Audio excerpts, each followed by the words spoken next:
सुन रहे हैं सिंगर राहुल केसरी को।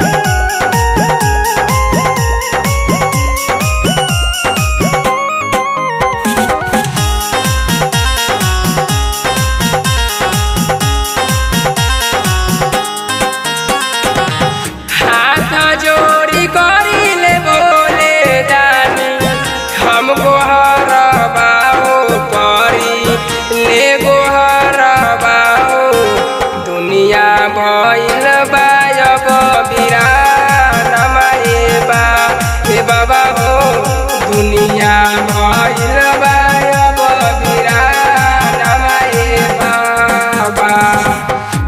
लॉकडाउन में टूटल बाटे सारा अब सपनावा हो सारा अब सपनावा हो दुनिया भइल बायब बिरान माएबा ए बाबा हो दुनिया भइल बायब बिरान माएबा।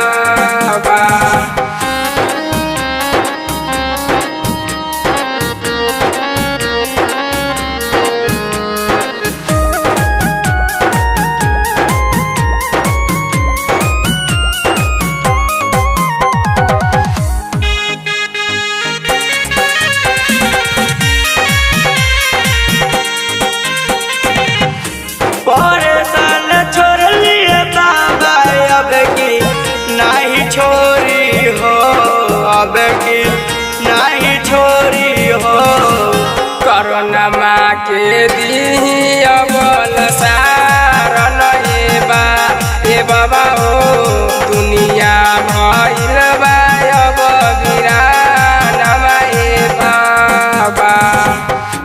दोस्त दी समैया के बाबा के दी हम करमावा की दी हम करमावा के। लॉकडाउन में टूटल बाटे सपन माएबा ए बाबा हो दुनिया भइल बायब बिरान ए बाबा।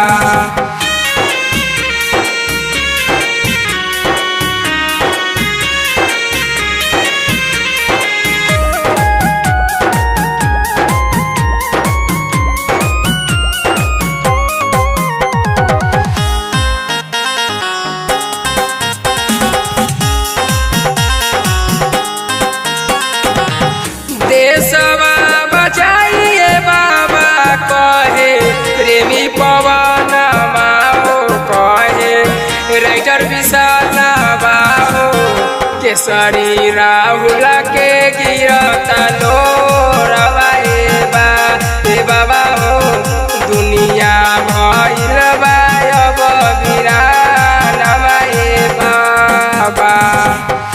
क्षण भर में टूटत बाबा सबके आज परानावा हो सबके आज परानावा हो। लॉकडाउन में टूटल बाटे सपा